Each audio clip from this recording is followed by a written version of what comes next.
Listen up! There is a storm coming!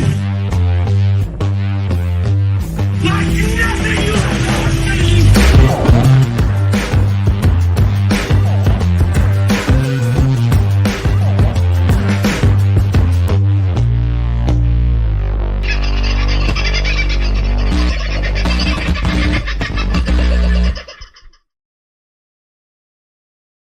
G'day, folks. How are you today? Still trying to set a screen up here. I'm running late as usual. How was your day today? Did you have a reasonably good one? It was bloody cold again here. When is it going to warm up? We're getting so many contacts at the moment from people about what's going on in our skies. And I can tell you, from Tasmania through Queensland through South Australia, these well, I don't know, cloud seeders, cloud spreaders, whatever the hell they're doing, seem to be pretty active everywhere at the moment. In fact, down on the Gold Coast yesterday, beautiful clear morning, and then all of a sudden it was like soup. It did clear up a little bit later on in the day, but it did take a fair bit of time to do that. Today, beautiful day in Brisbane, beautiful day on the Gold Coast, and as far as I'm aware, good day on the Sunshine Coast. But further south, cold, wet, miserable. I think that's basically the way things are going. Wet and miserable in Victoria. Now, there are some interesting things going on in Victoria at the moment. We'll get into talking about those in the not too distant future. I'm also going to touch on something that's going on in Western Australia that should be a concern for everybody, particularly if you're thinking about voting for the Voice. And that's voting yes for the Voice. I suppose we've all meant to vote, aren't we, at the referendum. But first of all, let me say good day to a few people. Who was first in tonight? EH, hello. Nice to have you in. Toxic, Aussie Sue, great to have you in too. Thank you, Margot, for coming. And Alex is in. Debs is in. Paul, hope your knees are doing all right, brother. I've been feeling it. You know, I was walking around Bunnings on the weekend. I needed to go and buy some glue. And in the same aisle as the glue, I found these magnificent knee protectors. Now, God knows what I plan on doing on my knees, but I bought some. They were cheap. They were $9.95, and that is the trap of Bunnings. Don't go to Bunnings, blokes. I suppose there's a lot of girls that go for that same reason too, but I just walk around aimlessly, and if I've got $10 in my pocket and there's a pair of knee pads that I'll probably try and avoid using at all costs, then I think my toolbox has to have them. So, Paul, maybe I can lend them off to you, because I do know that occasionally in your now retired but occasional back at work stages, you do get down on your knees a bit. So I've got a bit of protection for you, brother. Who else? Daryl's in the chat tonight. Oh, Daryl. Man, that's something I didn't expect to see in the chat. I'll put that up so everybody can see it. I'm fine, but I know that my marriage of 26 years is full of pain and misery and not needed for me, and I have told her so. I'm going. Well, Daryl, I'm sure you've made the right decision for you. I'm a bit shocked. We've had a few firsts in Voice of Freedom days. I think this is the first separation/divorce that we've had announced. So I don't know what to offer commiserations or congratulations. I've been divorced happily for a long time. So I may have a biased point of view, but thank you for sharing, brother. I'm glad you feel that you have a family in here, and Aussie Sue is obviously a good part of that family. Then I'm glad you feel strong enough to share, and that's wonderful. If do we have anybody who's met in this chat room, has gone off and dated, got engaged? Do we have a baby yet? Is there a marriage? I suppose we should have the marriage before the baby if we want to be old timers, but you know, we're progressive these days. As long as we don't have to wear a rainbow bloody anything to the birth, that'll be excellent, won't it? So Daryl, yeah, sorry to hear that news, mate, but if it is the best thing for you, then it is the best thing for you, and it's probably the best thing for her too. Because if one or both of you are miserable, then there's not much point in pushing forward. I'm a bit of a firm believer in that. Hello, the gorgeous Sandy. By the sound of it, going to see you in Coffs Harbour on Saturday. There's a few folks coming to Coffs Harbour on Saturday from the Hunter Valley Way. So hey guys, let's catch up. Very keen to do that. I've been contacted by, Sandy, amongst others. So, yeah, we will arrange a little something probably for Sunday morning, and we'll have a little breakfast somewhere and a bit of a catch up and see how everybody's going. And of course, we'll be at the mega rally in Coffs on Saturday. We're coming down Saturday, so I don't know. We're planning to get there about lunchtime, I think. John's not on speaking until about 5:30, I think, or sometime between 5 and 6 at any rate on Saturday evening. And then we are going to do whatever one does in Coffs Harbour of an evening. I believe the event is going through until it's 8 p.m., might even be 10 p.m. I should have sucked in. I do actually have the flyer somewhere. We'll suck it in for tomorrow night's show. And big fair happening all day. So lots of market stalls and lots of entertainment happening all day. I think it starts at 10 a.m. both Saturday and Sunday, with the conference starting at 3 p.m. both days, with speeches going through until I think it's after 7 p.m. both days. So if you're keen to go along to that one, love to see you there. We'll be there Saturday. Unfortunately, can't hang around.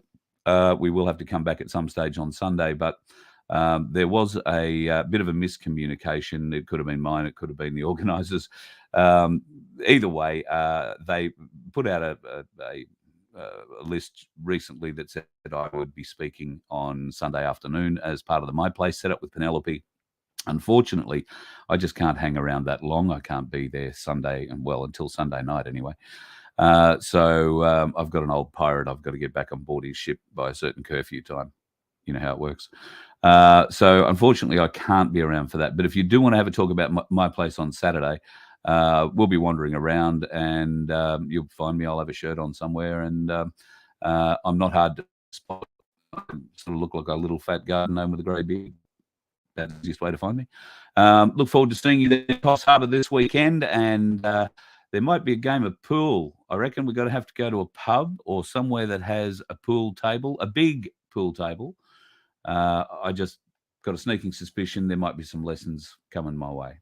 That's all I'm saying. Just that'll mean something to some people. Wink, wink, nudge, nudge.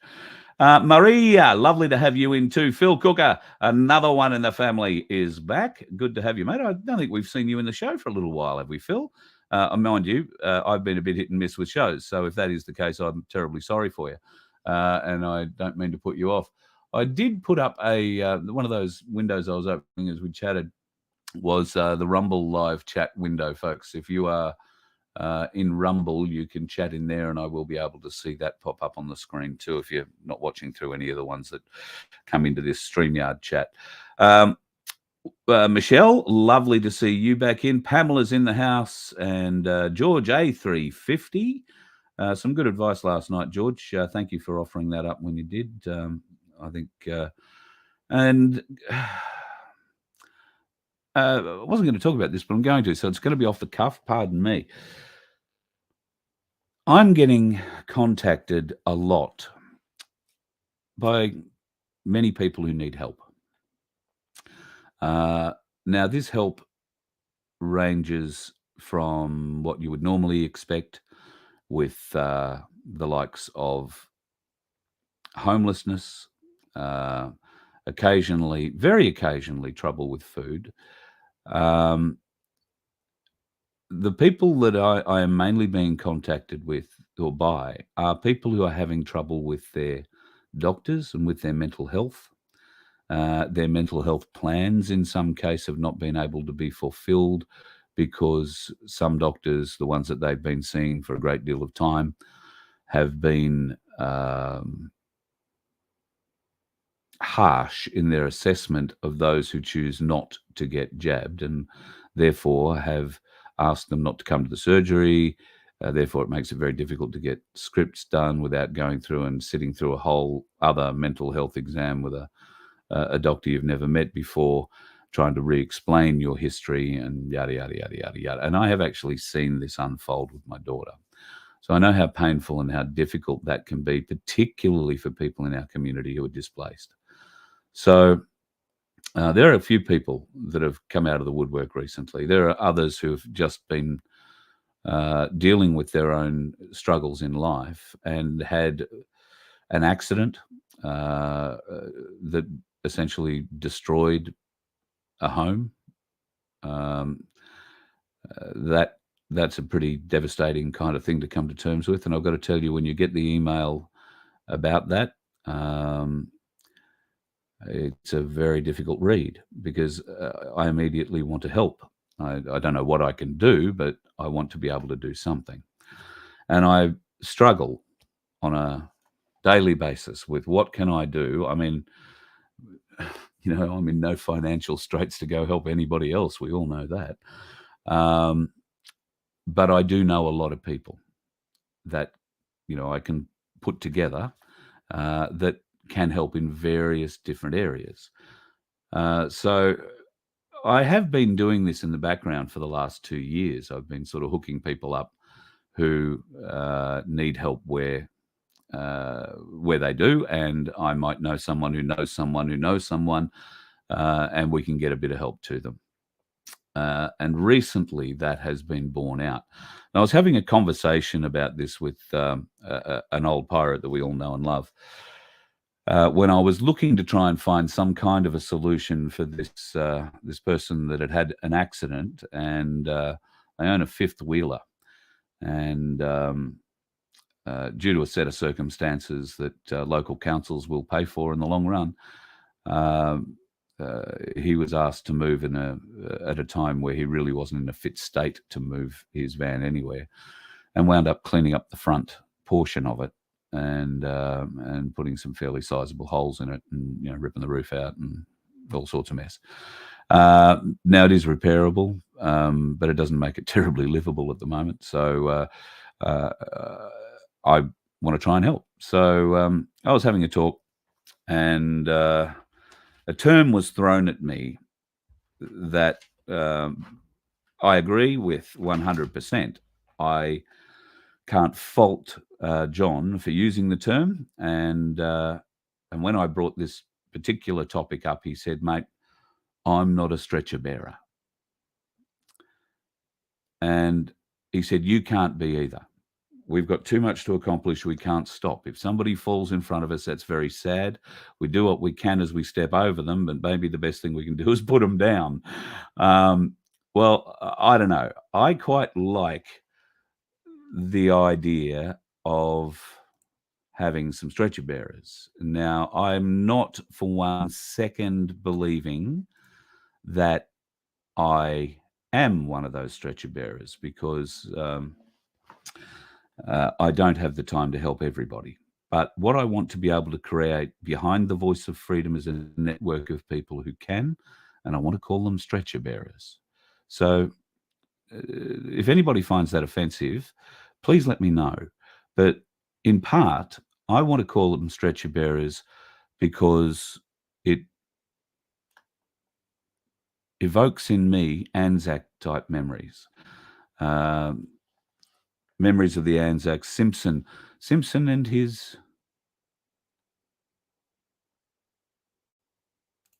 just saying. So if you're a stretcher bearer, doesn't matter where you live, what part of the country, where you are, this is about helping people in their greatest times of need. And it might simply be a matter of being able to network, like it was in this case, the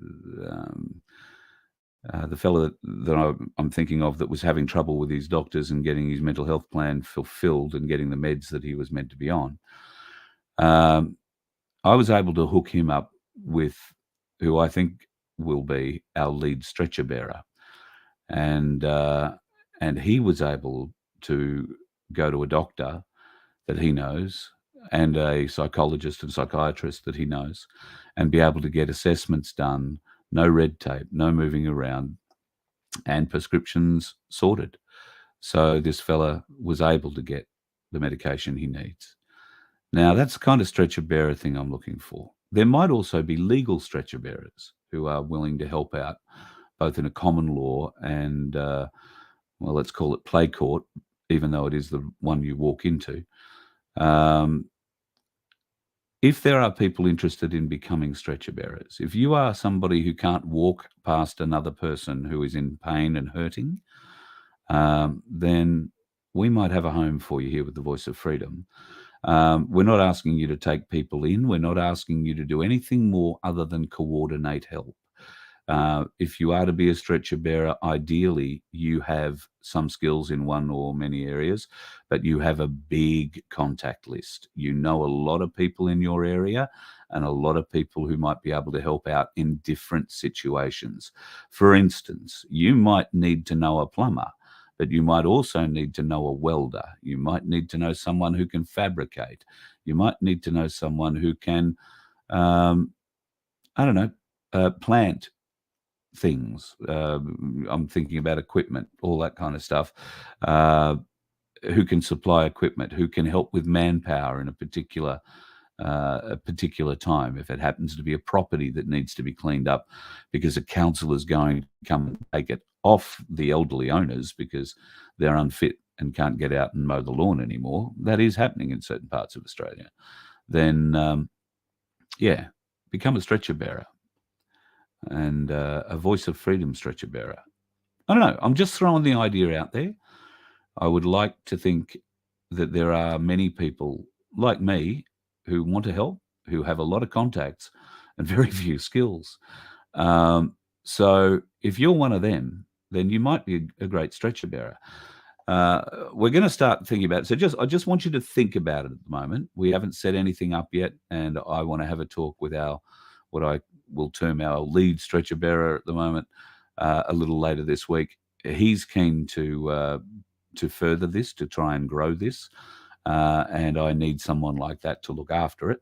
He has a lot of experience in many varied areas, and he is very much a stretcher bearer. So if you are one of those people, not everybody can be a warrior. Not everybody can be at the front line fighting. Not everybody can be, in the courtroom battling legal brains. Not everybody can be in council meetings urging them to work for the people who put them into that position. But maybe you can be someone who can help pick up the wounded, because there are plenty of wounded. There are plenty of wounded. You don't have to walk too far out your door to find them. And I don't mean the homeless ones, or just the homeless ones. I'm talking about the ones now that are waiting for the next interest rate rise that will make them homeless. I know two people who have mortgages that have gone up in excess of $1,200 a month in one case, and nearly $3,000 a month in another. Now, I don't know how many more mortgage rises these people can handle, interest rate rises, but I suggest in one case, probably not too many more. And what happens then? Okay, you might get a little bit of money out of the payout of the property, whatever it is you happen to own. If you manage to pay a lot of it off, then great. But if you went in and bought this property while interest rates were nothing and they were encouraging you to go in and buy another property, get an investment property, do this, do that, do it with zero interest, get 4 years interest free, lock in your no variable interest. Wonderful. All until you fall out of that, contract, that locked in contract, and the interest rate becomes variable. A lot of people are struggling. And if they had to reapply for a mortgage today, they wouldn't get it based on their income, the same income that they got the previous mortgage on. This is a real problem, and we're going to see issues in our housing market that are going to be artificially propped up by the influx of immigrants that the Australian government have decided to bring our way. So be prepared for that. The first 750,000 of them are due here next year. And in fact, at lunch today, we had a rather interesting conversation about where these people are going to be housed and how that's going to work. And in fact, the solution was shown to us in that they're not going to bring over poor immigrants. They're going to bring in people who are cashed up. So a lot of these folks will be from places like the subcontinent. and Europe, and they will come up cashed up. So your $1-2 million overpriced house in Sydney will still get the $1-2 million, price that you're expecting in this market, when in reality the house is probably worth half that, if that.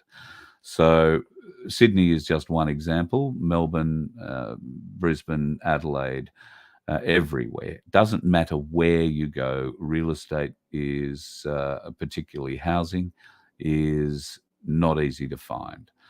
And now that I've brought housing up, or rentals up, let's talk about property managers. Now, I don't know how many of you folks have rental properties. If you do have investment properties, congratulations. And I hope you aren't struggling under the weight of one or two or more mortgages. However, if you have renters in those properties and you have no real need to put the rent up at this time, and they've been good renters, then why would you want to kick them out? Well, it seems that many, and there is now a lot of evidence of this, many property managers make it their business to try and get rid of tenants who will not pay exorbitant fees. One fella in particular had been in one place for 17 years. It was a commercial property. He'd been paying not only the rent on the property, but the rates and the water as well.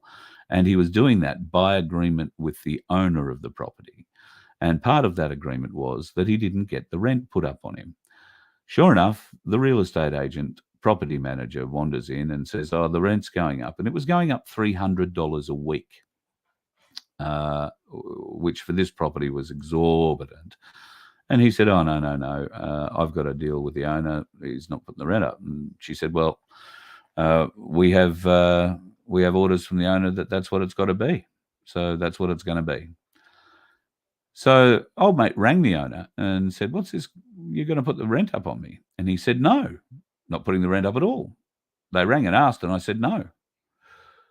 So then, between the property manager and the real estate agent licensee, they have decided to put the rent up and double it, almost double it overnight. So they weren't going to pass that on to the owner because the owner wasn't expecting any more rent and would have got quite upset had he started getting it without asking for it because of the agreement he had with the tenant already. Now, this has happened, I know this has happened in housing rentals as well. This is a evil trick that real estate agents are pulling. And in fact, I can tell you about two properties. One rented for $700 a week, very happily, and one not rented for $1,100 a week. And the only difference between them was a driveway. That's what separated them. They were exactly the same looking buildings, exactly the same, in fact, mirrored apartments. One $700 a week, one $1,100 a week. The $700 a week was occupied. The $1,100 a week one wasn't occupied. When the person living in this apartment got the notice that they were going to have their rent put up to $1,100 a week, same as the block next door, also managed by the same real estate company, this person said, "Well, how do you justify that?" and went to fight it. So they wound up in the court where you fight these things. And all the agent did to justify the price rise, to say, "Well, we're just raising it to what other properties around the area are getting." And they happened to bring up that property in their other building for $1,100 a week that was currently and had been unoccupied for some months because, surprise, surprise, nobody thought it was worth $1,100 a week. Now, what happened with that case? You guessed it. They sided with the real estate agent. But did the owner know that they were putting the price up? And this is my question. If you have a rental property and you've got good renters who pay the rent every week, how do you know that your real estate agent, your property manager, is not charging another $150, $250, $300+ a week at the moment because they can slip it through as there's such great demand, even if you've given them instructions not to? I would urge you to ask them. I would urge you to get them to prove that you are being paid every cent that's being handed over from the tenant. Because I have a sneaking feeling of dread in my heart that there are many, many property managers and real estate agents skimming and using this housing crisis that we have at the moment to jack the prices up to take a bit off the top. And we do have clear factual evidence of it. Clear factual evidence. In fact, going back to that commercial business, that gentleman in particular walked into the real estate agent and threw the papers on the desk and said, "What's all this, putting the rent up?" And the real estate boss came out and said, "Well, we've got the owner said that's what we have to do. So we've got to do what the owner says we've got to do." And the owner was sitting on the phone in the breast pocket of old mate standing at the counter. And he flies off the handle and says, "Put me onto that idiot now." This bloke picks up the phone, hands it to the lying real estate agent, who proceeds to get a dressing down on speaker for lying and for defrauding him as the owner of the property. And that's what this effect means, right? If a real estate agent does this or a property manager is doing this without you knowing about it, they are stealing from you. That is theft. Now, whether you agreed to the increase in the rent or not, you would have to agree to a certain increase. I would hope, given this kind of family that we have here, you're not one of these people who would increase it by 30% at every opportunity, although many, many people have. If you've got good renters and you know that they're struggling, why would you push them out in the vain hope for a bit more cash? Unless, I guess, if you've got multiple mortgages, you've got to cover them. They're all going up at a great rate. I understand. But there's got to be a better way to fix this. And I urge you, if you have properties, please try and get some Freedom of Information Act request, or better still, go and meet your tenants and ask them how much they're paying every week. And if it's what you're getting minus their management fee, then you've got a good one. But if you've got one that is actually spinning the story to the tenant that you want more money and they're not giving it to you while the tenant is paying it under duress, or your tenant is moving out and you can't re-rent your property because you don't live anywhere near it and they're telling you that the market will take $1,100 a week, I can tell you it won't. Not in those two particular cases anyway. So bear that in mind, will you? Give that a little bit of thought. I think there is a lot of nefariousness that goes on in the real estate game. I created the first national real estate show for radio some years ago. We ran it on 42 stations every Sunday morning across Australia. And I had some very eye-opening moments listening to the biggest people in Australian real estate. I'm talking the heads of the real estate companies, in private conversations with the fellow I was working with, and hearing how they were speaking about the market in general, and then we'd flick into interview mode and then hearing the lies that would come out of their mouth as they describe the market. Now, obviously, you're never going to talk your own market down, and real estate agents are never going to do this. They're only ever going to talk it up. But to what extent? To what lies will they stretch and I can tell you some fairly significant ones.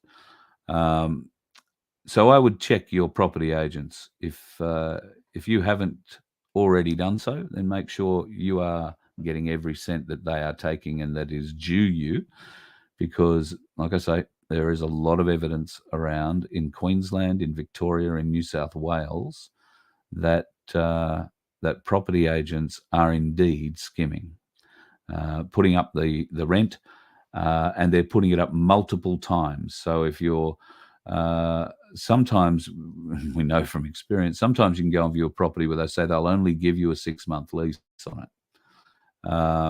Now, they offer up all sorts of different excuses on that, but the 6-month lease is so that they can jam another rate rise in on you. And of course, if you're not a good tenant, they can throw you out. If you sign a 12-month lease, they can't jam another rate rise on you for 12 months.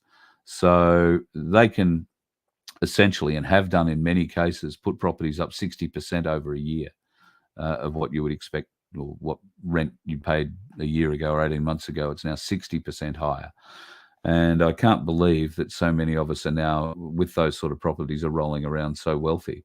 So I think there are some issues there, and well worthwhile looking into if you are in the property game and have some rental properties, particularly rental properties that you don't have any ready access to viewing. You know, something that doesn't, you own something in another town or another state, another city, and you don't get to actually see the property a great deal. And that happens a lot with our Defence Force people. They wind up buying a place wherever they are and then hanging on to it when they get boosted 2 years afterwards into a new posting, and they'll rent it out to somebody else who might be coming in to that position, or somebody through the army, or just rent it out in general, while they go and bunk on base for the next 2 years, saving their money to buy another property. That kind of thing happens quite a lot. So if you are one of those people, make sure and try. I'm not sure how you do it. There must be a way through. You can't very well walk into the real estate agent and say, "Show me the books for what you're getting." You really got to know what your tenant is paying straight from the tenant's mouth. And I'm imagining, as an owner, you have a right to know the tenant's name, and it would be possible, I'm sure you know the address of the property that you own, send them a letter, the old style way, and ask them, just want to confirm that what amount of rent you are paying. And if you find a discrepancy, well, maybe if it's a big one, you can shout the difference to the Voice of Freedom. Keep us on the road another week. That'd be great. Love your work. Speaking of keeping us on the road, it's impossible to do what we do without your support.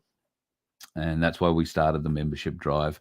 And that's why we have a donate button on our Voice of Freedom webpage. If you'd like to donate, we need it. We bow down and thank you very much. We're very grateful for every donation, because I know times are tough. We've just been talking now for the last 30 minutes about how tough mortgagees are and all that. So look, I understand 100%. I also want to thank our new members who signed up before the 30th of June so that they could enter into the Limerick competition, and all of the members who have been in the Voice of Freedom membership role since we started it up a few months back. Thank you very much. Your contributions are literally keeping us alive at times, and we wouldn't be able to do what we do without it. So thank you very much. And anybody who wants to join, we're happy to have you. Our competitions going forward will have to be based around members. We can't run a willy-nilly competition under certain legalities, I'm led to believe. So we will have to run similar-ish competitions. We won't run another Limerick one, but we'll have to run another competition. And in fact, today we had a great meeting, a great chat with Paul and his team at Ainslie Bullion in Brisbane, and Cass Smith from Freedom Financial Solutions happened to be in Southeast Queensland, so we hauled her into the office as well for our Limerick winners announcement. And while we were sitting down discussing your creativity and the limericks that came through, some stunning work. Really, folks, very, very talented group. And I would also, at this point, like to say thank you to the trolls who can't enter the competition but decided to email me their entries. Some of them are absolutely hysterical. Unfortunately, every one of them is ineligible. But absolutely hysterical. You must have worked very hard to think about ways that you could insult me in a limerick. And I couldn't tell you, I couldn't be happier. Not with the level of entertainment that I received from them. I mean, congratulations. Uh, Great work. Great work. I mean, some of you are very rude and sick individuals. Let's just be honest. But you know that, don't you? You know, blood sucking child, fucking. Anyway, you know what you are. But it is what it is. I did enjoy some, not all, but some of your trolled limericks. Although a lot of you, funnily enough, found it difficult to rhyme Liebold with anything. And a lot of you aren't very good spellers. Just saying. Not having a go, just saying. Anyway, back to what I was talking about. At the table, we were discussing the competition and how well it had gone. We've got a number of new members out of it, which was what it was all about. We hope to get a few more members to try and help us along a bit. And Paul was telling us about a brand new coin that they have put up through Ainslie Bullion and through the website as well, if you want to go and have a look. Now, if I can dig it out of my pocket, I'm sure I've got it in a pocket here somewhere. I did get one. Now, there is something pretty special about this particular coin, and that is the bastard stays invisible when you put it in your pocket, which is good, I guess, if you want to keep it. I've only got one pocket left. And there it is. All right. So I'm going to try and show you on this camera here. Okay. Oh, nearly got it. There we go. All right. So that is the Ainslie newly minted round. It's not a coin. It's a round. Now, I'm not sure if you can see that. I'll try and hold it a little closer without the screen taking over. You can see it's got the money tree on it. And I can't read what's around the outside of it. It's in this rather attractive little protective plastic covering. And this is a 1/2 ounce coin. This is a first for Ainslie Bullion. Now, they're about, I don't know exactly the cost of them, about $20. And you can get yourself what is a truly beautifully minted coin. Whoop. It's a really popping design on there. Like, it really stands out. And of course, you've got the Ainslie Bullion. Oh, get it back here, Carl. You've got the Ainslie Bullion design in high relief on the other side. So for about $20, if you're buying coins, and a lot of people have said, oh, you know, what if you only want to pay $20 and you've only got a 1 ounce coin to pay for it? Well, there you go, sorted. That's about $20 at the moment, the price of silver. Absolutely beautiful coin. But we got to talking about how long it took to come up with that design. What was the process involved? Who designs the coin? And I expected it was something, not a coin, it's a round. I beg your pardon. I've got to stop calling it a coin. It's not a coin. This is not a coin. It is a round. Think of it as a round bar of gold, right? A round 1 ounce or 1/2 ounce bar. That's the best way of thinking of it. Definitely not a coin for a variety of reasons. But you can see the high relief there. I'm just trying to move it a bit. So we got to talking about the design of the coin. And Paul had an idea in mind of what he wanted, and he likes to consult with the rest of the staff. So across Melbourne and Sydney, they got together. They ran a few ideas up the flag post. They ran a few ideas down the flag post.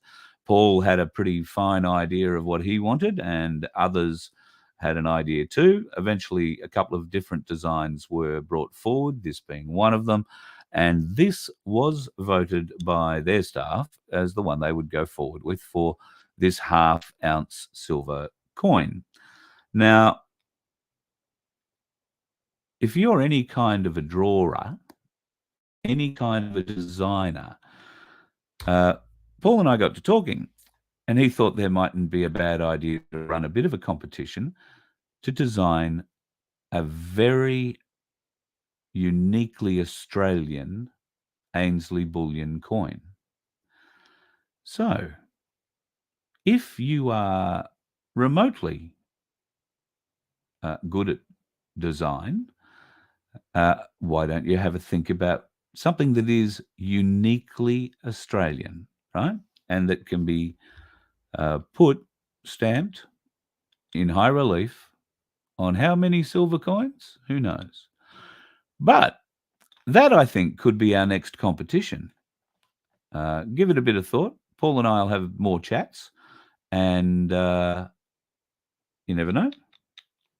You could be immortalized by having your coin design, your round design. I beg your pardon, I'm shaking it right near the microphone too. That'll be as loud as buggery.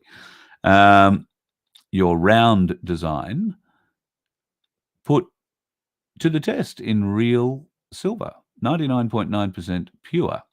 And there might even be half a chance they'll do a gold one. Who knows? So bear that in mind. If you're a bit of a drawer, I want you to get your thinkings gone around something uniquely Australian. What is uniquely Australian? Pardon me, and hasn't been done before. So let's get rid of the skippies. Let's get rid of the koalas. Let's dismiss them out of hand right now. Think something else. And I'll keep you up to date on potentially your opportunity to submit to Ainslie Bullion your round design, or it might even be a bar design. But I'm thinking the rounds look much better. Gotta stop calling it a coin. It's a round, all right? A round half-ounce silver bar. That's how you think of it. And I did see a comment there before that, yes, this would be very handy bartering for, $20 worth of whatever. Sit down for a couple of cups of coffee and a croissant. You probably only get 2 cups of coffee and 1 croissant for $20, but there you go. You might be able to do a bit with that. So they're available on the Ainslie Bullion website, ainslieBullion.com.au. And they are brand new in the door. I think they've had them about 2 weeks, I think the term was. So they're a really, really pretty little coin. It doesn't really show up in high relief on the camera, but yeah, beautiful, beautiful relief. So give that idea some thought, something uniquely Australian. And you never know, we might have a design competition coming your way. I can see some people have got a few thoughts on it already. And if you can draw it all, sorry, Bill. If you can draw it all, give it a go. My daughter, I didn't know she had skills in this area. So she's been playing on an iPad program for the last couple of days called Procreate. Anyway, Procreate is a pretty impressive little drawing graphics program. So I'm going to let her in on this little secret and see whether or not she can come up with something. I'm going to have a go too. Maybe 2 stick men riding a motorbike. I don't know what's uniquely Australian about it. It's about all I can draw, though. 2 stick. Oh no, that's not true. I can do stick men flying stick aeroplanes. They've always been good. I used to do great battles back in the day when I was a kid, drawing those up. Anyway, I've held you up long enough. We did catch up today with Paul and Cass to announce our winners. And we had a lovely little morning. We had a lovely lunch down along the river, the Brisbane River at Eagle Street. Thank you to Paul for taking us out for lunch. That was absolutely magnificent. And his partner, Steph, or business partner, Steph. We had a lovely chat, really lovely lunch. And you guys were the topic in most part of it. So thank you to a lot of you who've obviously mentioned Voice of Freedom when you've popped in to Ainslie, or you've dealt with them over the phone or sent them a letter or whatever. And thank you to everybody in Noosa recently. Paul was up there for well, I guess he was doing a bit of a show to tell people about precious metals, and wound up pushing the Limerick competition up there for the My Places up there too. So thanks very much to everybody up on Noosa, in Noosa area, and the Noosa My Place for getting involved. Sorry, Christoph, I'll just... Yes, mate. Look, yes, thank you to everybody who is inquiring about Laura. Got to say, a mountain of worry and anxiety was lifted off her because she didn't have to go to court. So that was probably the best thing that has happened. Today was the sentencing day. We have not been told yet what he got. We expect we will find that out tomorrow. I hope he gets, enough years for me to forget that he lives. That's probably the best thing for him. But we know our court system is deeply flawed, and our police system is not that much better. And I'll give you an example. I thought, as we didn't get an opportunity on the stand, and I would have let the court become fully aware of just how deeply this prick had affected our family, I was disappointed I didn't get an opportunity. But I'm led to believe that when somebody pleads guilty, you get to make a victim of crime impact statement before sentencing. Now, I inquired through the police how to do that, and was told, oh, yeah, you can do that, and then got fed this great long line about you've got to go through victims of crime assistance and this, that, and the other. And I'm thinking, well, hang on. He's sentencing at this stage. This was last week. I said, he's sentencing next week. How can I get it heard? There's no point in having a sentencing submission if it's not heard at sentencing. Got absolutely no help on that one whatsoever. So I'm not exactly sure how that process works, but whatever he gets today, he'll get without us having any input into it, which is, I feel, a bit tragic. But Laura, in and of it, everything else is pretty good. She's developing interests again. That was a big thing we didn't get interested in very much at all. Did a lot of sleeping, did a lot of watching crap on her phone. Now she's out doing things. Now she's out back creating. I knew that she liked sewing, so I got a really little cheap sewing machine for her a couple of years ago, and she was making little dolls and little soft toys and that kind of thing, which was keeping her at least a bit interested, but hadn't seen too much of that in the last 2 years. And all of a sudden it's grown up again, blown up again now. But that's, I think, because Sharon, our housemate, has a much better sewing machine than the one I got her. And she's out there sewing dresses now. So the idea of getting her into a dress, for the last 2 years has been impossible. And now she's out making them. So eventually she plans on wearing them. And unless she plans on wearing them around the house, I'm hoping that means she's going to start going out a bit more, start, meeting new people, and who knows, maybe get a job. I think that would be very good for her. I think she needs to get away from me a bit and the dog a bit, and needs to go and associate with some other humans a bit, but she's got to be in the right place to do it, as we all do. Otherwise, it's not going to be good for anybody, trust me. So thank you for asking. I really do appreciate it. And so does she. She doesn't ever want to come on here and talk, but if you come to a live event, she's happy to chat with you and all that sort of stuff. But yeah, she won't ever come on the show and have a chat. She's told me that. No, I'm not going on there. Just having a bit of a look down. Billy's on the road tonight. No accountability in Queensland since the illegal abolition of the upper house in 22. Nobody's held to account like in New South Wales in the upper house. You're 100% right. And Anastasia, I told you that her name's actually said Falasuck, not Palaszczuk, isn't it? It's Falasuck. Yeah, Anastasia and her crew are really pushing that. Well, every Queensland government's pushed it. Let's be honest. And Queensland, I think, holds a lot of dim, dark secrets for the deep state. I really do think that's the case. Anyway, I was talking about giving away this silver, wasn't I? So maybe we should get to and do it. So went in today, caught up with Paul and the lovely Cass Smith. In the heart of Bullion Central at Ainslie HQ with Paul. Thank you, Paul, for inviting us in today. And Cass Smith from Freedom Financial Solutions. We're here to draw the Voice of Freedom Limerick competition. I just want to thank you both for helping us out with the prizes for this. We wouldn't have been able to do the competition without it. Paul, do you want to show us the 10-ounce silver bar that is our first prize? I sure will. So it's one of the new minted variety. Oh, that's 10-ounce silver. very, very pretty. Good map of Aussie on the back, and yeah, beautiful bar. And sealed in a plastic. Yeah, all sealed. Yep. So yeah, it'll stay that way forever. Beautiful. Look that good forever. And Cass, you've got the runners-up prizes. We have 3. What are they? Koala coins. Koala coins. So 1 ounce silver. 1 ounce silver with a nice cute koala, mother koala with a baby on a back. Wonderful. All right. Just want to thank everybody who's entered the competition, all our members. Unfortunately, not every entry was eligible. A lot of non-members decided to enter, which was great, and very funny entries they were too. But unfortunately, if you weren't a member, you weren't eligible. But to everybody who did submit, thank you for taking the time.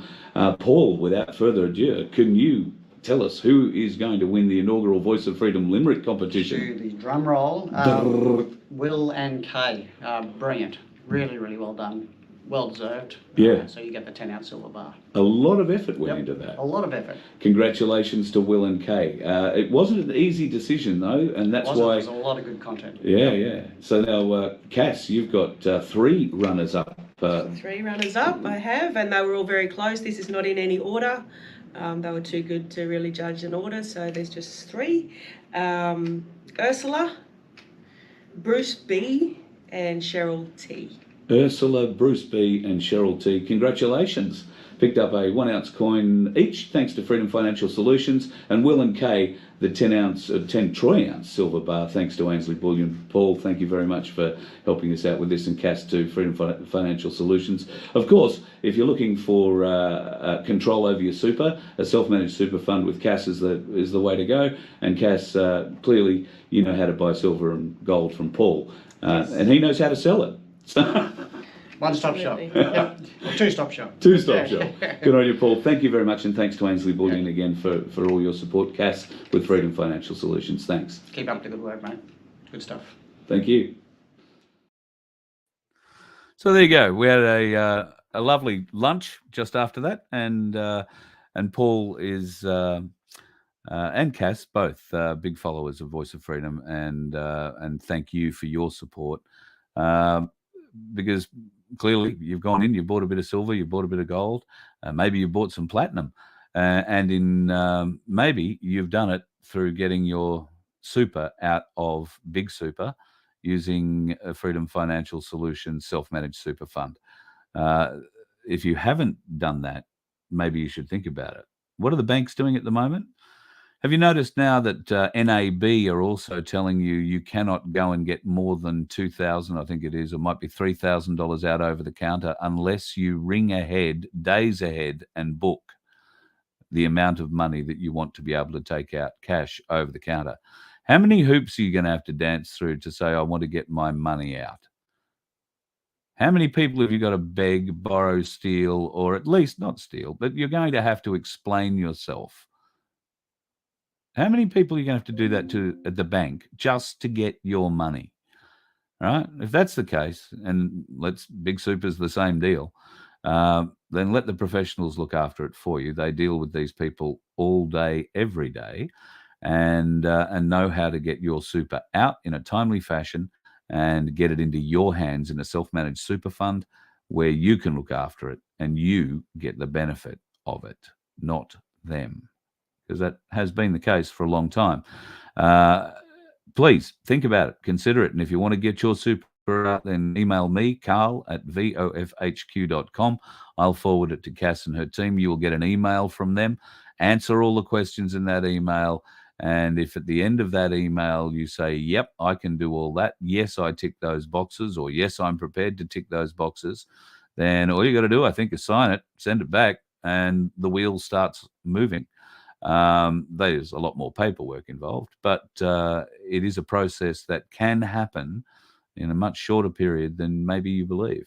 So if you are interested in getting your money out of big super and getting it into your hands, and today it was a really interesting conversation to be part of, to hear both Paul and Cass describe the look on somebody's face when they know that they've got, X amount of money in super, a couple of $100,000 in super. But when that translates from paper or off the screen into a pile of gold bars or silver and gold together or whatever, and you're actually holding it, the look on people's faces is one of the best parts of the job and probably indescribable, I would say. But yes, for the first time in your life, you will have true control of your financial future if you put it into precious metals. So talk to Cass and her team at Freedom Financial Solutions. And I'm sure if you've got a spare $20 and you happen to be in Creek Street or in Brisbane, you can pop in and buy yourself one of these. Where am I going to put it? One of these magnificent little half-ounce new Ainslie coins. Rounds. God, I've got to stop saying that. Rounds. So it's a little round bar. That's what it is. A little round bar. $20. Bloody great idea. I think it's awesome. And they're the only ones producing half-ounce rounds at the moment, I believe. I think Perth Mint were doing it there a while back, but they've stopped producing them. So I think Ainslie have taken the gauntlet and done a magnificent job. Keep an eye out for potentially a new competition coming up. Give some thought to something uniquely Australian. Aussie Sue, I don't know if you can draw, but I'm sure out there in Mount Isa you can find something uniquely Australian. And so too for, wherever you happen to be living. There are uniquely Australian things all over the place, but let's try and steer clear from the cliched ones, the kangaroos, the koalas. I personally would like to see a crocodile coin, crocodile round, but that may be uniquely Australian, but it might also be a little bit frightening. There was a redback done some years ago. There was, I believe, a redback 1 ounce silver coin done. I asked today whether or not a wattle tree, for instance, if we could get a wattle tree done with, in silver and just the leaves in gold. And Paul said, yeah, great, but it's not going to be a cheap round, that you're going to get for $20. So no, a bit more designing involved in that one. So whatever you're thinking about for your design has to be silver, right? No mixing and matching. Doesn't work like that. Who knew? But yes, get your wealth into your pocket, into your safe, into your control, because the financial system is doing what it's doing. I can't tell you that the markets are stable. I can't tell you that anything is stable when it comes to property, when it comes to stocks, when it comes to crypto. XLM went down 5% or something the other day. Mind you, it went up 6% a few days beforehand. So overall net loss about, I think it's 0.1%. But crypto is a bit like that, up and down, up and down, up and down. At least that's my understanding of it. The banks, on the other hand, you would expect to be a bit more stable and to have your money for you when you want it in cash. How did you go last week? Did you pay cash everywhere? Did you keep the card tucked away in the wallet and never use it?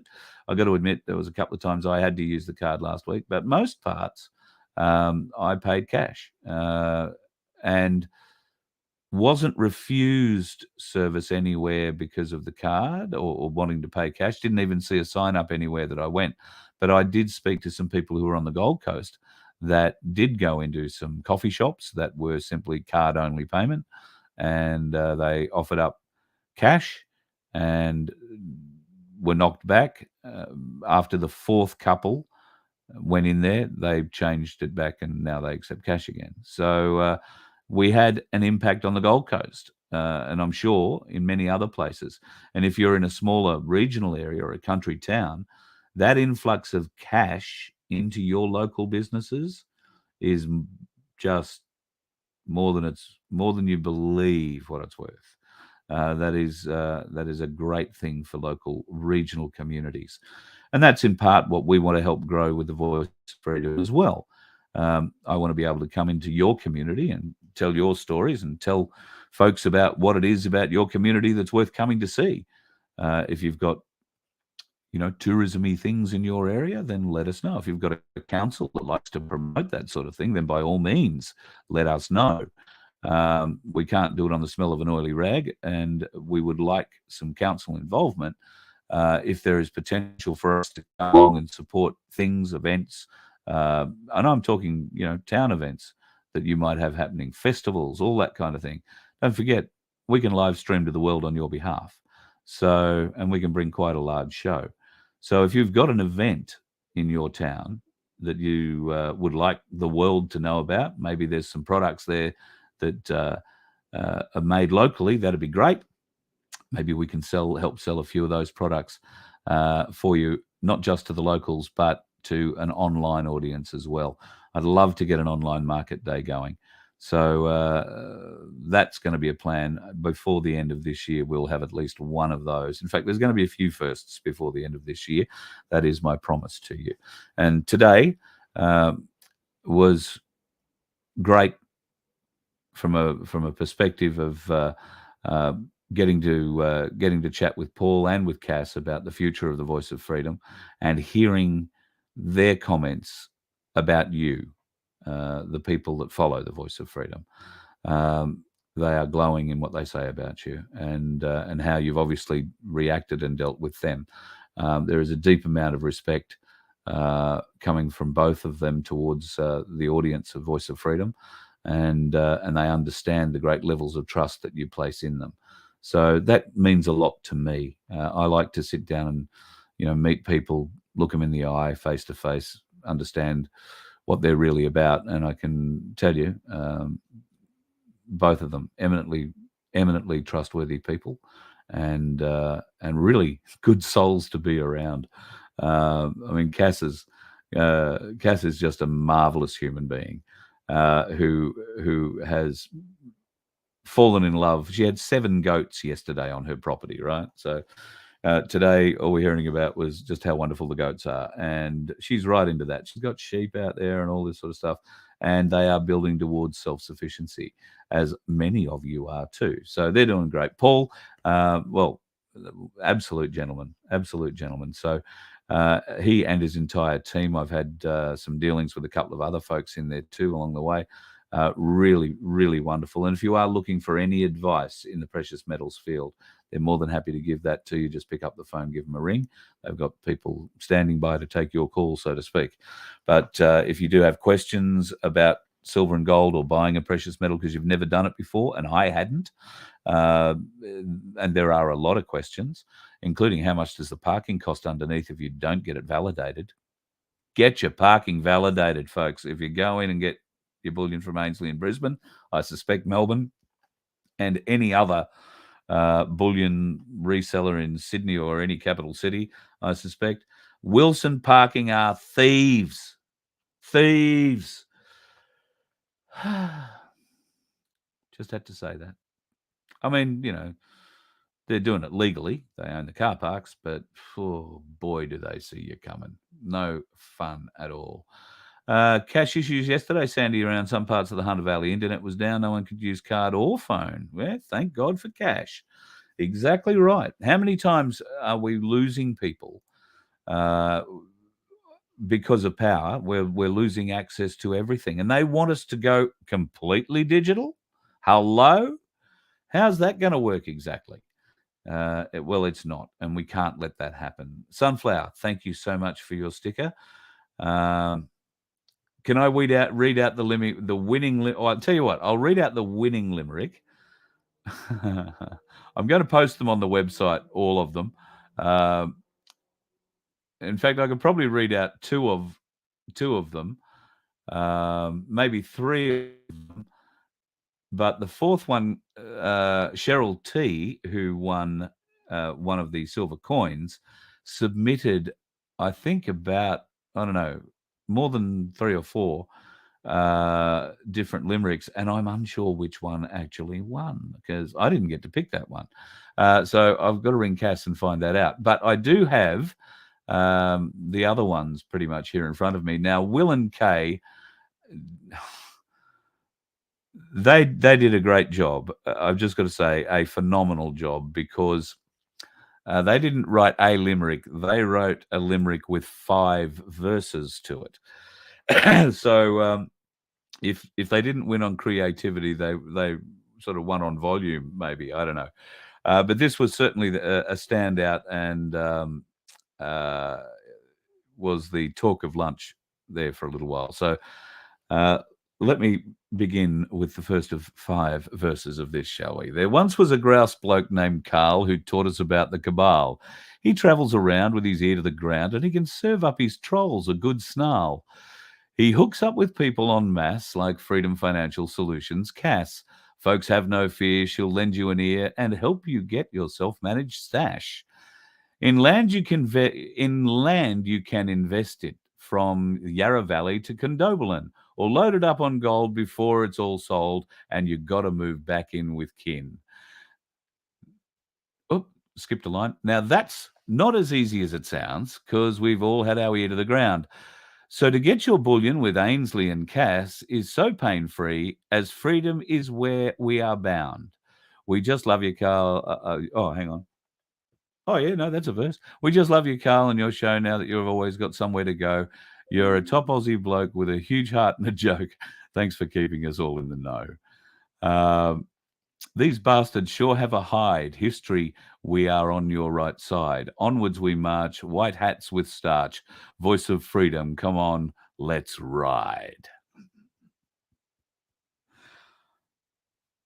The creativity, I love it. Thank you so much. Blown away by it. Blown away by it. I'm going to read Bruce B's, one of the runners-up. I like to go prospecting mainly and sell all my nuggets to Ainslie. My Freedom Financial solution to all this government pollution is to watch Carl on Voice of Freedom daily. Great one, Bruce. Awesome effort. Awesome effort. Now, I'm just having a bit of a look here. Right. So Cheryl T. I'm pretty sure this is the one Cheryl T. A runners up as well. Cass at FFS suggests to buy some gold. So run to Ainslie before it's all been sold. From Como John's documentation to the My Place food proclamation, Carl at Voice of Freedom says it all so bold. Thank you, Cheryl. Love it. Another good one. In fact, you had some really good ones, but they chose that one because you mentioned everybody in it. And yeah, good score. And now let me just see if I can find Ursula.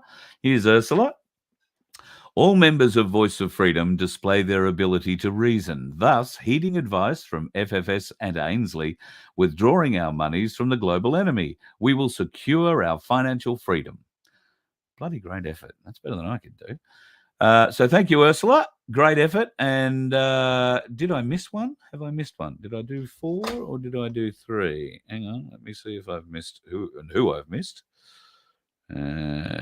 Ursula, Bruce, Cheryl T. No, I've done it. We've named them all. All right, folks. Congratulations to the winners there. I will post these up on the website.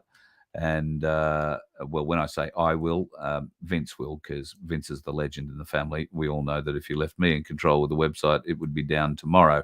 Although I am aiming to improve that. I am aiming to lift my game in that regard. So go over voiceoffreedomhq.com.au and have a bit of a look.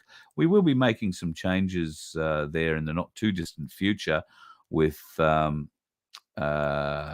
just a bit more information that we're going to be able to put up on the day rather than waiting for Vince to get around to it. I'm going to have another lesson in how we do these sorts of things and hopefully teach my daughter how that works and ask her to upload a bit of this stuff for me. She'll be a big help.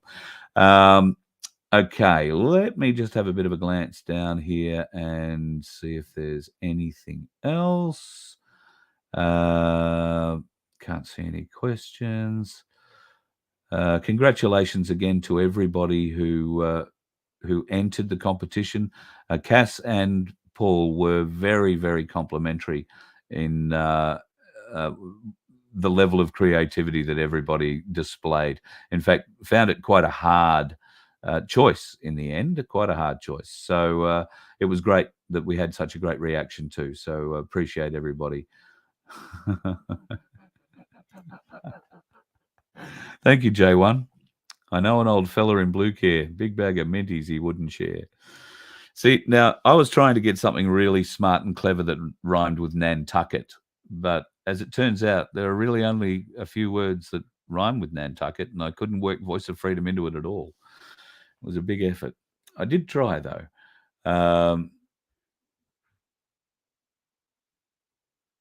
That's an interesting point you raised, Sovereign Joe. A national security issue that the system hasn't been being kept up a backup.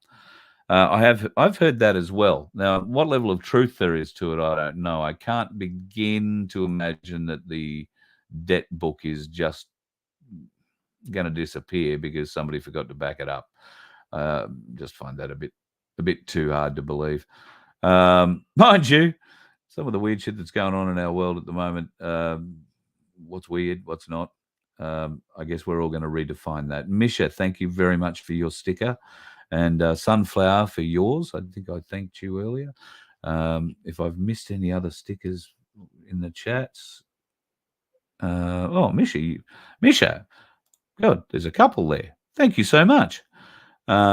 Appreciate you so much, and all of you who choose to donate to the Voice of Freedom. Hopefully, we are going to be able to make some big changes and some big improvements from now going forward.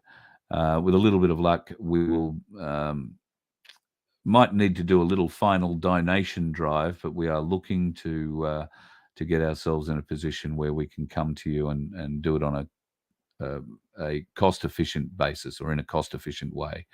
So in the next week or two, I hope to have a bit more news on what we're going to do. It's going to be a major fundraising effort. But to achieve this will be the first step in taking Voice of Freedom to the next level, to what I've always said I want the Voice of Freedom to be. And that's not just me doing a show once a night or a couple of times a week. That is a channel that provides you truthful, useful information 24 hours a day, 7 days a week. In fact, we are exactly the kind of channel I want Voice of Freedom to be, exactly the kind of channel that the government is writing legislation against right now to try and keep us quiet, because we will only be a channel of truth. And to be a presenter on this channel, then you will be telling the truth. You will be able to verify and back up the things that you say, because we're not about misinformation. We are not about misleading people. We are about uniting people, giving them a voice, giving them a direction. And that's what the Voice of Freedom has been about from day one. And now, in league with the log of claims that John Wilson and Bethany and Glenda and the other ladies involved with the appendix and the rewrite, that is what all this is designed to do, to bring us all together, to give us a direction where we can walk that same path together, and we get advice from each other. This isn't about this. There is no ego involved in any of this. There can't be. This log of claims is up for your decision, your discussion, your input. Don't sit on your ass and say, oh, look, it's 4 pages long. I don't want to read that. I understand if you've got problems reading, but if you don't, read it. See how it strikes you in your heart. See if there is anything in there that is missed, that you feel is missed. See if there's things in there that you feel should be added or could be omitted. Tell us, give us feedback on it. Is it a document you would be prepared to sign if I turn up in your town one night, put on a show, and have a petition to sign the log of claims with me? Is it something you would sign? If that's the case, great. If not, that's okay too. It's okay. We're not demanding that you sign this. What we do want, though, if you don't want to sign it, we are asking respectfully if you could tell us why. Because if you won't sign it, there will be others who won't sign it, and there might be a core reason that we are missing in the document where people who refuse to sign it are feeling in some way excluded or whatever. I don't know. Can't think of a reason why you wouldn't sign it, but maybe there is a reason. Just because I can't think of one doesn't mean there isn't one. So give it a look. Go to our website, print it, vofhq.com, go to the log of claims tab, and it's right there. You can download it, print it out. It's now in beautiful Technicolor, which makes it easier for people like me to read, believe it or not. You may not need the colors, but many of us do. Go and check it out. The girls have put a huge amount of work into it, as has John, as have I. So we need your input. It is a document for the people. It just had to be started somewhere. And it is a direction I believe the country can follow. And if we're listening to Bethany last night, she's had interest already internationally. She's part of a number of international groups. And she's had interest already for our log of claims to be adopted and used overseas. Because pretty much it will stand up anywhere in the world almost as it is. There's not going to be too much modification required. Can you imagine what the world would be like if we all had a similar log of claims, a list of demands that came through? Can you imagine what that'd be like if we all had that single direction that we were following to look after each other first and foremost, to look after ourselves, our family, our friends, and our fellow man? That means when you see someone lying down on the street somewhere, it's not a matter of throwing money at them. It's a matter of asking them, is there anywhere they can go to sleep? And maybe finding a stretcher bearer that you can pick up the phone number for in your local area off the Voice of Freedom website to see whether or not we can't find a bed for someone like that, at least temporarily, to help out. So the Voice of Freedom is going to grow, and it's going to grow through you folks. I will do everything I can to get the Voice of Freedom into your town. And that's what we're working on at the moment, very hard to be able to do, and not have it come to a grinding halt because donations have dried up. I understand times are very tough for everybody, and not least of all, you. So every donation that I get, I am beyond thankful for, and I acknowledge that it is something important to acknowledge, because this has come from people like you who don't have spare money, who aren't wealthy, who aren't rolling around in multiple investment property revenue every week. This is coming from people who get $20 or $5 or $10 here and there that they can spare. And I thank you very much. It goes a huge, long way. What we are going to look forward to, though, if we are going to create this channel, and it will be a channel, folks, it won't be a show, it will be a channel that will have many shows on it, then we can't do it for nothing. But if you own a business and you would normally maybe do radio or TV advertising and they will charge you for it, well, maybe I can do you a better rate. Maybe I can help make you some radio and some TV commercials. Maybe you just want something online to spruce up your social media and all that sort of stuff. Well, we can help you do that. And if we come to your town, we can do it in your office, in your business. We can show your products and we can promote the hell out of you. And if you are going to get us to build a package of that sort of stuff for you, then we would be very happy to run it on our channel as we go forward. If that's something that's of interest, then when we come to town, we'd like to talk. We bring more cameras and more skills than most TV stations have these days, and radio stations for that matter. So we plan to be a one-stop production shop when we come to a town near you.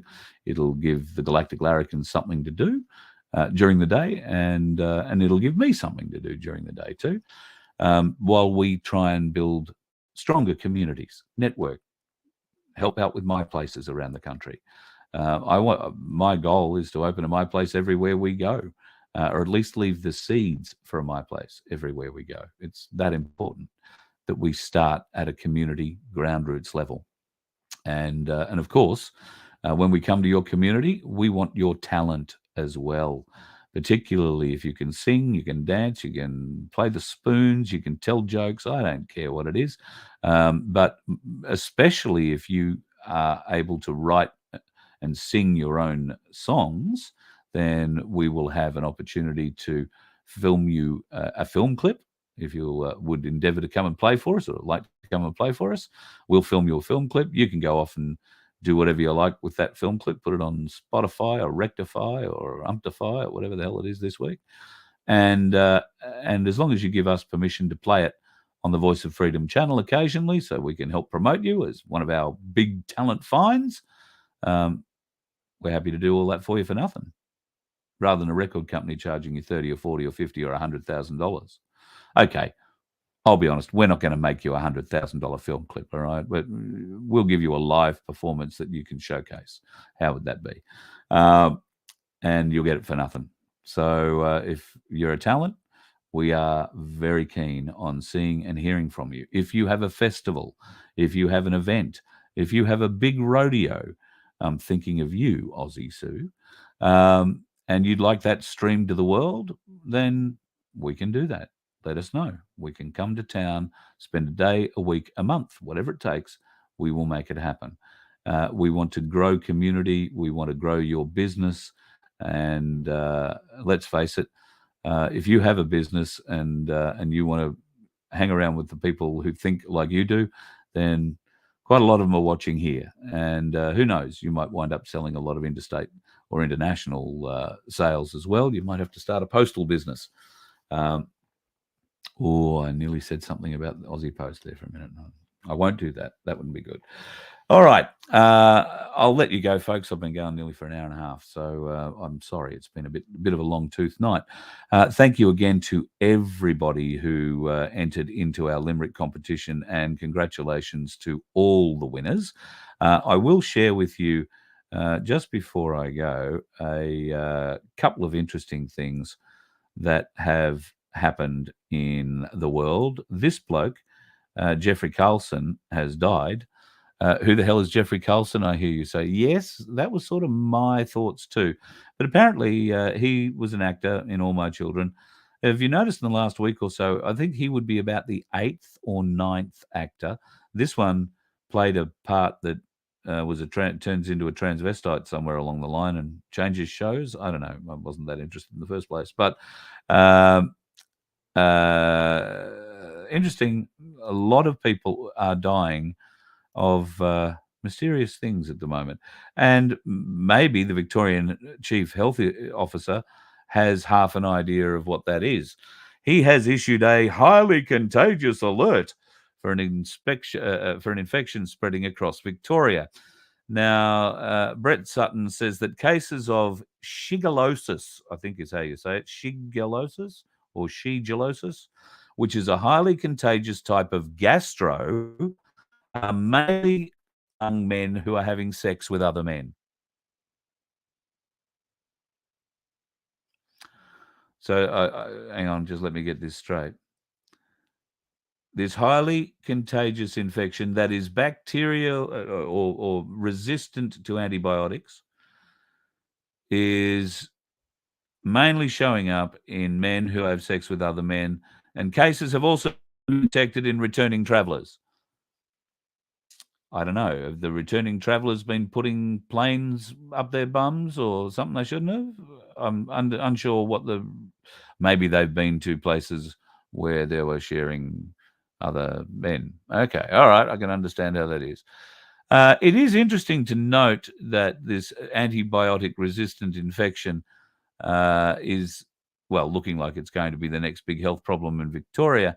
But it is starting out very similarly in the gay community, similar to how AIDS and HIV broke out back in the 80s. And those of you who are awake will know that the AIDS epidemic, I guess it was at the time, not a pandemic, was brought on by Dr. Anthony Fauci. You might also be awake enough to know that there is certain elements of the AIDS virus mixed in with the personal jab. How nice is that? Anyway, I'm sure folks living in Victoria, stay away from shigellosis or shigalosis, or just don't put your dick in another man's bum, maybe. I don't know. Then, what can I say? There is one more thing I would probably like to share with you, and I've just dumped it from my screen, so give me one moment.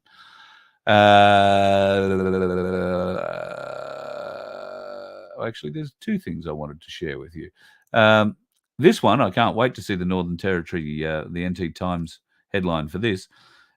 Swimmers flee Northern Territory swimming hole as man attacked by crocodile. Awful thing to have happen. You'll never see me swimming in the Northern Territory. Dozens of tourists have got out of the water and fled after a bloke was attacked by a crocodile. Now,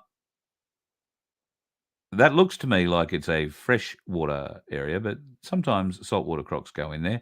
I'm just going to say to you, what the hell are you doing swimming anywhere in the Northern Territory? I mean, that really, it's not bright, not clever. The thing I was really keen to show you today is what's going on in Western Australia. An Aboriginal elder has shut down a bushfire restoration tree planting event in WA over the weekend. Why did he do that? I'll read it for you. A community of tree planting event in West Australia reportedly been shut down by a local Aboriginal elder, citing the state's controversial new cultural heritage laws. The mayor of Greater Geraldton, about 420 k's north of Perth, said in a Facebook post on Sunday that the tree planting at Wonthella Bushland Reserve had been called off as a result of the Aboriginal Cultural Heritage Act. Despite checking the site online prior for any Aboriginal heritage, of which there was none, a respected local knowledge holder shut down proceedings on the basis of ground disturbance and the new Aboriginal Cultural Heritage Act and the significance of the site to the family. So WA's sweeping new Aboriginal cultural heritage laws started up on July 1, of course, imposing harsh penalties for damaging sites of traditional significance. Now, it's not just that. They've also given, created a rule that if the surface of the land is disturbed more than 50 millimetres, then you need to seek cultural approval and a permit. So you can't plant anything. You can't even scarify the ground because the scarifier will go down a bit deeper than 50 mil, probably go down 150, 250 mil, maybe more. So farmers are absolutely rooted. Now, this is what McGowan, Western Australia, with, and is being backed up by the idiot that they put in to back up McGowan. So I got to say, it's a bit of a fright, a bit of a farce. And for people in Western Australia, particularly farmers in Western Australia, I cannot believe what sort of anxiety you must be suffering at the moment. Negotiating some of those, access to your own land, I'm sure will be made available to you. You'll be able to sit down and negotiate, but it'll be, oh yeah, what are you planting? How much a tonne are you going to get out of that? And how much of that per tonne are you going to give us? This is not the way to build unity, folks. And Western Australia is leading the way with division. And I think you'll find Victoria probably following that pretty well. Okay. Somebody has just posted up a link in my Rumble channel, which folks might be interested in watching. I have not. Let me just post this link in another thing up here and make sure I'm not posting something up that's going to send you off to, Peter's Porn Palace or something. Yeah, okay. I don't think I like that. It says there's a live stream happening with Donald J. Trump and Tucker Carlson, but I've just gone to the link and had a look, and apparently there is one subscriber to it. So I'd suggest to you that's probably not happening right now, although I think we will see an interview with Trump and Tucker Carlson fairly soon. All of this hopium that's flying around, and I'm going to leave you because I've gone an hour and a half, but don't get sucked into all this hopium that's flying around, folks. Somebody told me the other day that Trump's going to be inaugurated as president on the 23rd of July. I said, oh, and why?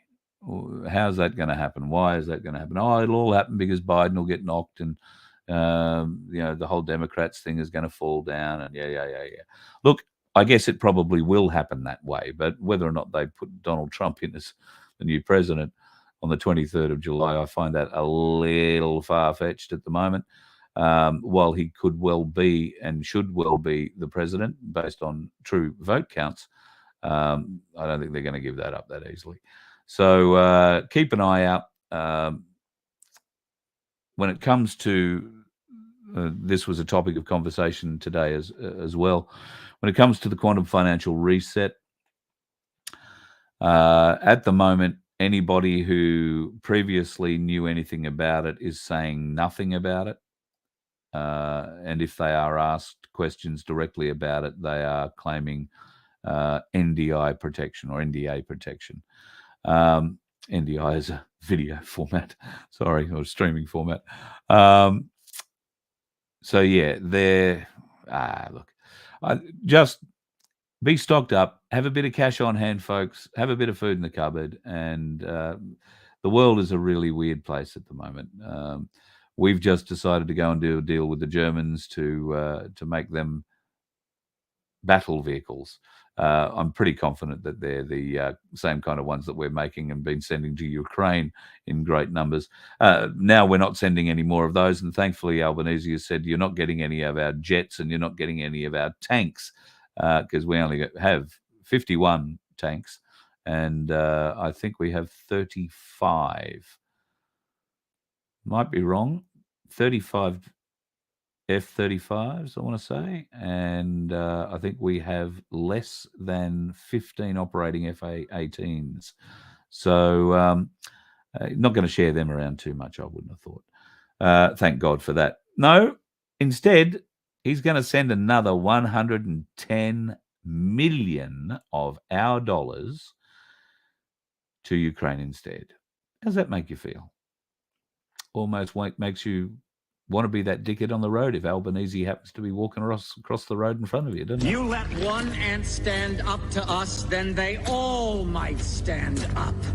Those puny little ants outnumber us 100 to 1. And if they ever figure that out, there goes our way of life. It's not about food. It's about keeping those ants in line. That's why we're going back. Does anybody else want to stay?